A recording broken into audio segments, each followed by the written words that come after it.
आम आदमी पार्टी जो है उसका बड़ा आरोप यहाँ पर सामने आया है। आम आदमी पार्टी की तरफ से कहा गया है कि सरकार की पहलगाम से ध्यान भटकाने की ये कोशिश है। जाति जनगणना को लेकर सरकार की मंशा पर सवाल उठते हैं। देश पीओके पर एक्शन का इंतजार कर रहा था, तो यहाँ पर आम आदमी पार्टी जो है बड़े आरोप लगा रही है जातिगत जनगणना के फैसले पर। कह रही है कि पहलगाम से ध्यान भटकाने की ये कोशिश है। तो यहाँ पर मेहमान जो है वो हमारे साथ बने हुए हैं। शक्ति यादव साहब को अभी हमने यहाँ पर सुना। अभी हमारे पास और भी दो मेहमान बने हुए। सबसे पहले उनकी प्रतिक्रिया ले लेते हैं। मनीष यादव जी, हमने देखा यहाँ पर आप जी जेडीयू की तरफ से हैं कि नीतीश कुमार को शुक्रिया करते हुए, क्रेडिट देते हुए पोस्टर्स जो हैं वो लगा दिए गए हैं। पटना में कई जगह प्रधानमंत्री मोदी और नीतीश कुमार की तस्वीरें भी लगाई गई हैं। यानी कि सीधे तौर पर ये जो फैसला है ये बिहार चुनाव को देखते हुए ही लिया गया, ऐसा लग रहा है। नहीं, देखिए आदिति जी, बिहार के मुखिया आदरणीय नीतीश कुमार जी 1990 से ही लगातार ये मांग करते रहे। आप कल से उनका एक वीडियो भी वायरल हो रहा है 1994 में जो सदन में वो चर्चा कर रहे हैं, वो कितनी बारीकी से कह रहे हैं कि देश में 1931 के बाद जातीय जनगणना नहीं हुई। एक बार जातीय जनगणना होनी चाहिए और ये सबको पता चलना चाहिए किसकी जाति कितनी संख्या है और उस हिसाब से उन्हें आरक्षण का लाभ मिलना चाहिए। हम थोड़ा बिहार पर आते हैं। नीतीश कुमार जी जब बिहार की गद्दी संभाले तो देश में बिहार पहला राज्य बना कि महिलाओं को पंचायत में आरक्षण 50% दिया गया, अति पिछड़ा को आरक्षण दिया गया, दलित को आरक्षण दिया गया, सरकारी नौकरी में महिला लड़कियों को 35% आरक्षण। उसके बाद हम थोड़ा आगे बढ़ेंगे तो पूरे देश में बिहार पहला राज्य बना कि नीतीश कुमार जी ने जातीय सर्वे कराए। और जो लोग आज इसका क्रेडिट लेने का पूरे आगे घूम रहे हैं, हम उन्हें बताना चाहते हैं कि आप ये दावा क्यों कर रहे हैं भाई।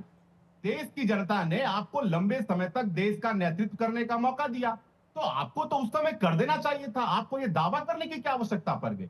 जिस समय देश की जनता ने आपको मौका दिया उस समय आप अपने परिवार के आरक्षण की बात कर रहे थे। कांग्रेस, जवाहरलाल नेहरू रहे, इंदिरा गांधी जी, राजीव गांधी जी, और कांग्रेस का इतिहास तो शुरू से पिछड़ा विरोधी रहा है। मंडल आयोग का गठन कांग्रेस के समय नहीं हुआ। मंडल आयोग की रिपोर्ट 1980 में आई। इंदिरा गांधी जी जब देश की प्रधानमंत्री बनी, राजीव गांधी जी बने, कूड़ा के डब्बा में उस आयोग की रिपोर्ट को फेंक दिया गया। 1990 में बीपी सिंह ने उसे लागू किया। तो कांग्रेस कब से पिछड़ा ही कैसी हो गई भाई। आपको तो इतना लंबे समय तक नेतृत्व करने का मौका मिला, लेकिन आप शुरू से पिछड़ा विरोधी थे। नीतीश कुमार जी ने देश को आईना दिखाया, नीतीश कुमार जी ने देश को रास्ता दिखाया। हम तो देश के प्रधानमंत्री जी को आभार प्रकट करते हैं। इतना नहीं, मैं थोड़ी सी और चर्चा करूंगा आदित्य जी। जब आदरणीय नीतीश कुमार जी इंडिया ब्लॉक का नेतृत्व कर रहे थे तो एक राज्य में इंडिया ब्लॉक की बैठक हो रही थी और एक राज्य के मुख्यमंत्री ने, जब नीतीश कुमार जी ने जातीय जनगणना का सवाल उठाया तो मुख्यमंत्री ने विरोध किया था। और एक मुख्यमंत्री ने विरोध किया था और राहुल गांधी जी उस मीटिंग में बैठे हुए थे और आदरणीय लालू प्रसाद जी बैठे थे, तेजस्वी जी बैठे हुए थे। किसी ने भी उनके विरोध का आपत्ति नहीं जताया। तो सवाल यह है कि जिस समय आपको जनता ने मौका दिया था उस समय अपने परिवार के आरक्षण की बात कर रहे थे, और जब नीतीश कुमार जी ने देश को रास्ता दिखाया बिहार से, हर आरक्षण, चाहे पंचायत में महिलाओं का आरक्षण हो, नौकरी में आरक्षण हो, अति पिछड़ा का आरक्षण, नीतीश कुमार जी कहते नहीं है, उसे धरातल पर उतार के दिखाते हैं। और जो जातीय सर्वे का क्रेडिट लेते हैं, नीतीश कुमार जी जब 2019 में दोनों सदन से प्रस्ताव पारित कराया, देश के प्रधानमंत्री जी से मिलने गए थे तो भाई तेजस्वी जी विपक्ष में थे। नीतीश कुमार जी जब ये करके दिखाया तो राहुल गांधी जी जब बिहार में आते हैं तो कहते हैं ये जातीय सर्वे फेक है। उसी नीतीश कुमार जी जो किए हैं उसका क्रेडिट तेजस्वी जी लेते हैं। तो हमें एक चीज समझ में नहीं आता है कि राहुल गांधी जी होशियार है कि तेजस्वी जी होशियार है। अब दोनों में चलिए कांग्रेस की प्रवक्ता से एक प्रतिक्रिया ले लेते हैं। मुझे अभी हमारे वरिष्ठ पत्रकार भी हैं यहाँ पर, समीर चौगांवकर जी, उनके पास भी जाना है। ऋतु जी, आपने सुना यहाँ पर मनीष यादव जी को, जेडीयू के जो प्रवक्ता हैं, वो कह रहे हैं कि आपके पास तो मौका था, आपके पास तो सरकारें थी, आप करते तब फैसला। देखिए, हमने भी जाति जनगणना कराई थी और हमने तमाम तरह के जो है मोदी जी से कहा और तमाम तरह के लेटर और उनको याद दिलाने काम किया कि आप जो है उसको जो है सार्वजनिक कीजिए, लेकिन उन्होंने जो है नहीं किया जब वो 2014 में आए। खैर, लेकिन आज जो हमारा जो मुद्दा है वो ये है कि जाति जनगणना जो है आपने कहा, हम इस चीज की मांग करते हैं कि कब आप एक तारीख हमें दीजिए कि कब तक आप करा देंगे। ऐसा ना हो कि आप जिस प्रकार से आपने जो है महिला आरक्षण बिल के किया कि उसका जो कानून तो पास हो गया, लेकिन वो अभी तक कहीं भी धरातल पर दिखाई नहीं दे रहा है। इस प्रकार से दूसरी बात कि हम चाहते हैं कि जाति जनगणना जो है वो तेलंगाना मॉडल जो है उसको जो है फॉलो किया जाए, जिसमें कि सभी संस्थानों में कि कितना जो है भागीदारी है एससी एसटी ओबीसी की, वो भी सामने आए।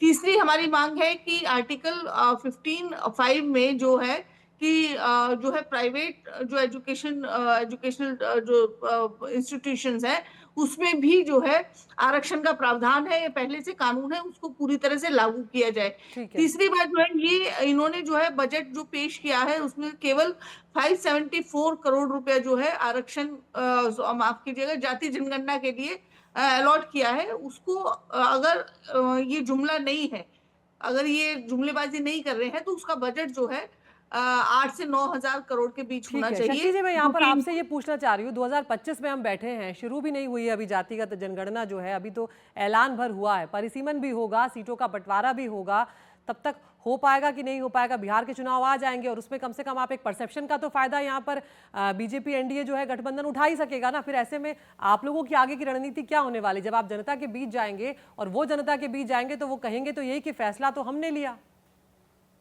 देखिए, जनता ये बात नहीं नहीं समझती नहीं, ये है। सवाल शक्ति यादव जी से, ऋतु जी मैं आती हूँ आपके पास, बिहार के कंटेक्स्ट में मैं बात कर रही हूँ। आदित्य जी, भारतीय जनता पार्टी के चाल चरित्र और चेहरे से बिहार की आवाम अवगत है। वो कहते बहुत कुछ हैं, लेकिन सवाल है जब लागू करने की बात आते हैं तो भागते भी हैं। लेकिन जो सवाल देश हित में विपक्ष उठाता है उसको स्वीकार करना पड़ता है, एन केन प्रकारेण। वो नहीं चाहते हुए चीज़ें को स्वीकार करनी पड़ती है। जाति गणना पर नहीं स्वीकारते थे। बिहार के कई ऐसे बयान हैं जिसको मैं साझा करता हूँ। जाति भावनाहीन भावना कहाँ है? जब आदरणीय मुलायम सिंह जी, शरद जी और लालू जी पार्लियामेंट के अंदर में जब ये बातें रख रहे थे, दैट टाइम हमको लगता है कि आपको याद होगा, कई प्रतिष्ठित अखबारों ने लिखा थ्री जातवाज। क्या मतलब? एक जाति गणना किसी एक जाति के लिए थे क्या? नहीं ना। ये तो हमारे इंपावरमेंट की दिशा में देश को सशक्त करने के लिए, अगर एक्सरे करना चाहते हो देश का, तो अंतर स्थिति का अवलोकन कर पाओगे। उसके आधार पर आप कोई बजट बनाओगे, आकार बनाओगे, तो लाभ तो सबको मिलेगा जो अंतिम पंक्ति में है, शिक्षा से, चिकित्सा से, रोजी रोजगार से वंचित है, अंतिम पंक्तियों में है। उसको इंपावरमेंट करने के आप सवाल रहा कि चुनाव, तो भाई चुनाव आते ही आप कई प्रकार की घोषणाएं तो करते हैं, और 15 लाख की भी घोषणाओं को लोग देखा है। जब तक चीजों को बिहार की आवाम ये लगता नहीं है कि पीपुल डोमेन में आने की स्थिति है, बिहार उड़ती चिड़िया को हल्दी लगाता है। लोग बोलने के लिए, हम लोगों ने कर्पूरी ठाकुर जी के आरक्षण पर लेख भी खिलाफ में कई नेताओं को देखा। मैं कोट नहीं करना चाहता, मैं समय कभी मिलेगा तो मैं बताऊंगा आपको, ये चीजों की मैं चर्चा नहीं करना चाहता। अरे जननायक कर्पूरी ठाकुर जी के उनकी भारत रत्न का मांग किसने किया? तेजस्वी जी ने प्रधानमंत्री जी के सामने कहा, पर बिहार विधानमंडल के कार्यक्रमों में कहा, और हम लोग उस कार्यक्रम के हिस्से थे। उसमें उन्होंने कहा लोगों को जानकारी होनी चाहिए ना। एकाएक कोई चीजें जानकारी नहीं रहने से एकाएक प्रस्तुति करने में दिक्कत, तो कालांतर के कालखंडों के इतिहास को जानकारी रखनी चाहिए, और तभी से कोई बातें खुल करके सामने आती है। अब एक छोटा सा चीज, अरे कितने परिवार, कौन कौन परिवार, किसके परिवार, सबको जानकारी है, बताने की आवश्यकता थोड़ी है बिहार में क्या हो रहा है। चलिए, अब मैं समीर चौगांवकर साहब के पास जाऊंगी। समीर सर, यहाँ पर आपने सबको सुना, सारे लोगों को आपने सुना, अब आप यहाँ पर किस तरह से इस फैसले को देख रहे हैं? क्योंकि सीधे तौर पर अगर ये वक्त की ज़रूरत है या नहीं है वो तो बात आएगी, लेकिन सियासी ज़रूरत है ये तो साफ दिखाई दे रहा है। देखिए अदिति जी, ये तो मधुमक्खी का छत्ता है जातिगत जनगणना करवाने का। अब इसमें केंद्र सरकार ने हाथ तो डाल दिया है, अब इसमें से शहद निकलेगा कि डंक लगेगा, ये तो आने वाला समय बताने वाला है। और वैसे भी देखिए अदिति जी, भारतीय राजनीति के अंदर जितने भी राजनीतिक दल है वो सभी जाति की राजनीति करते रहे। टिकट आप जाति के आधार पर बांटते हो, नियुक्ति आप जाति के आधार पर करते हो, अपनी जाति बधार कर अपनी जाति के लोगों को करते हो। तो जाति की राजनीति से भारत की राजनीति कभी जाति से अछूती रही नहीं है, और जाति की राजनीति कभी जाएगी भी नहीं। तो यह तय था, ये होना है। और जिस तरीके से विपक्ष लगातार इस बात को मुद्दा बना रहा था, निश्चित रूप से प्रधानमंत्री मोदी पे इस बात का दबाव रहा होगा भारतीय जनता पार्टी पे। और जब मोहन भागवत जी ने अपने दशक के उद्बोधन में जब नागपुर में कहा था कि जातिगत जनगणना से हमें कोई आपत्ति नहीं है, ये होना चाहिए समाज के विकास में, अगर इससे होता है तो होना चाहिए। तो तभी तय हो गया था कि अगर संघ इसको समर्थन दे रहा है तो आने वाले समय में जातिगत जनगणना होगी। अब ये जनगणना होने वाली है, इसका राजनीतिक लाभ सभी राजनीतिक दल लेने की कोशिश करेंगे। सबसे बड़ी बात है कि भारतीय जनता पार्टी जिस हिंदुत्व के अम्ब्रेला के नीचे सभी जातियों को जोड़कर रखकर एक अपना आधार मजबूत किया था, क्या जातिगत जनगणना के बाद वो बना रहेगा? क्योंकि नई नई जातियों के सेंसस आएगा, जातियां जिसकी जितनी हिस्सेदारी वो उतनी अपनी आबादी के हिसाब से राजनीतिक हिस्सेदारी मांगने की कोशिश करेंगे, नए नए राजनीतिक नेता दल बनेंगे। तो देखने वाली बात होगी कि ये किस तरीके से आकार लेता है। फिलहाल सरकार ने अभी डेट डिक्लेयर दी है कि जातिगत जनगणना मतलब कब होगी, जब जनगणना के साथ होगी। तो अभी तो बिहार का चुनाव है, मुझे लग रहा है उसके पहले होना संभव भी नहीं है। बिहार में वैसे भी जातिगत सर्वे नीतीश कुमार करवा चुके थे, और बिहार की राजनीति तो वैसे भी जाति में बटी हुई है। अगर केंद्र सरकार निर्णय नहीं भी लेती तो इससे कोई बहुत फर्क नहीं पड़ता। वैसे भी बिहार में मुसलमान और यादव कांग्रेस और तेजस्वी के साथ जुड़े हुए हैं। कुर्मी कोयरी है वो, और जो महादलित है वो नीतीश कुमार के साथ है। अपर वर्ग भारतीय जनता पार्टी के साथ जुड़ा है। तो जाति वहां बहुत बटी हुई है। तो बिहार की राजनीति तो वैसे भी जाति में बंटवारा पे चुनाव होने तो वाला यहाँ है। पर लेकिन आप पूरे आगे देश में आने अगर वाले देखा वक्त जाए में तो जो मुझे बात आप लगता कह है रहे हैं कि मधुमक्खी का छत्ता है, क्योंकि विपक्ष ये तो कह ही रहा है कि जिसकी जितनी भागीदारी उसकी उतनी हिस्सेदारी। इंदिरा साहनी केस में हम देख चुके हैं कि आरक्षण की 50% सीमा जो है वो तय की गई है। हालांकि सरकार ने उसे बाद में तोड़ा, ईडब्ल्यूएस को 10% आरक्षण दे दिया गया। लेकिन जब आगे हम बढ़ेंगे तो आरक्षण के मुद्दे पर एक बार फिर से आपको लगता है कि जंग छिड़ती हुई नजर आएगी देश में क्या? बिल्कुल निश्चित रूप से होगा, इसमें कोई दो राय नहीं। अदिति, अगर ये जब जातिगत जनगणना होगी और ये देखना होगा कि सरकार उसे जारी करती कि नहीं। देखिए, जातिगत जनगणना करवाना एक बात है और उसके आंकड़े जारी करना एक अलग बात है। केंद्र सरकार करवा लेगी, उसको कब जारी करती है, 2029 के चुनाव के ठीक पहले जारी करती है या चुनाव के बाद जारी करती है, ये देखने वाली बात होगी। लेकिन निश्चित रूप से तय है कि अब जाति का विभाजन बहुत तेजी से भारतीय समाज में होगा, इसके अंदर कोई दो राय नहीं है। केंद्र सरकार और मोदी सरकार इसे कैसे हैंडल करती है, यह देखने वाली बात होगी। बिल्कुल। धनंजय गिरी जी बहुत देर से इंतजार कर रहे हैं। जी गिरी साहब बताइए।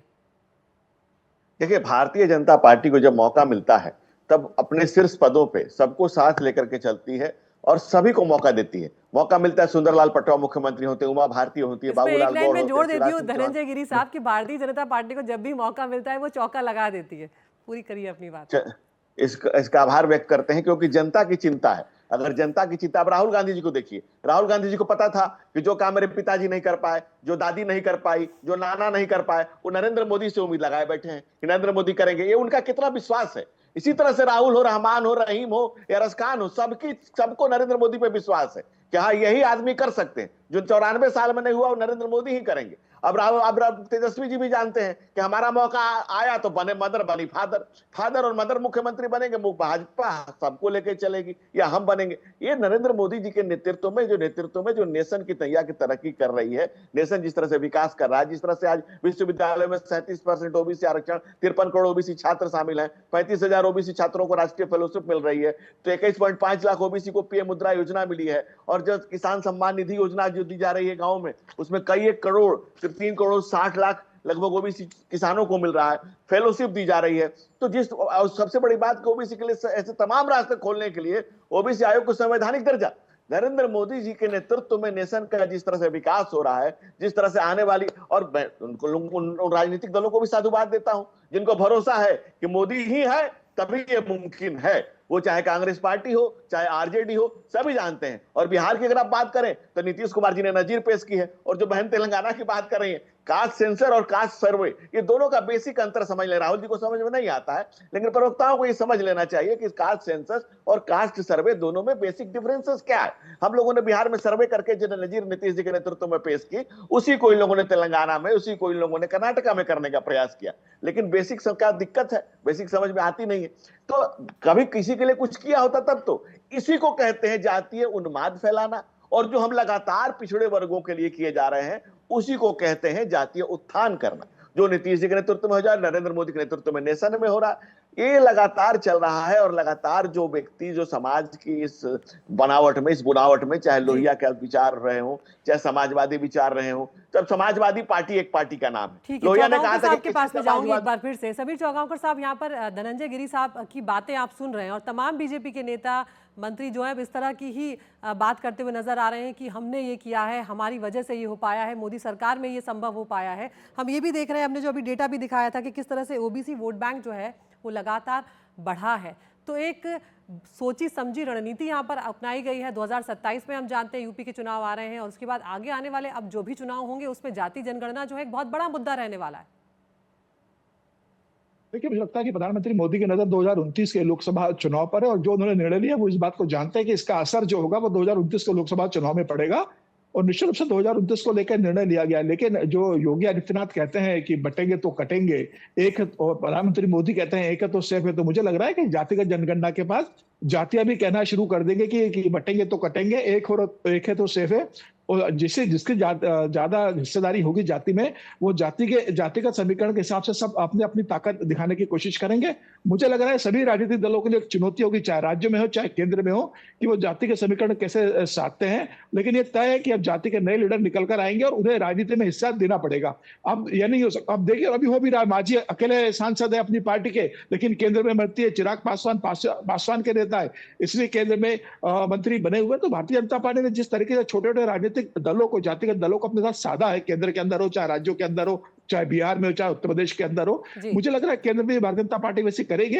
लेकिन अब देखना होगा कि प्रधानमंत्री मोदी की इस पर स्ट्रेटेजी क्या है, इसके बाद उसे किस तरीके से जातिगत समीकरणों को, जो विपक्ष और राहुल गांधी इसका राजनीतिक लाभ लेने की सोच रहे थे, प्रधानमंत्री उसे कैसे अपनी तरफ डाइवर्ट कर लेते हैं, ये देखने वाली बात होगी। लेकिन निश्चित रूप से एक स्वागत योग्य कदम है, प्रधानमंत्री मोदी ने निर्णय लिया, ये एक स्वागत योग्य कदम है। लेकिन अभी लड़ाइयां बहुत बड़ी है और चुनौतियां भी बहुत बड़ी है इस मामले को लेकर।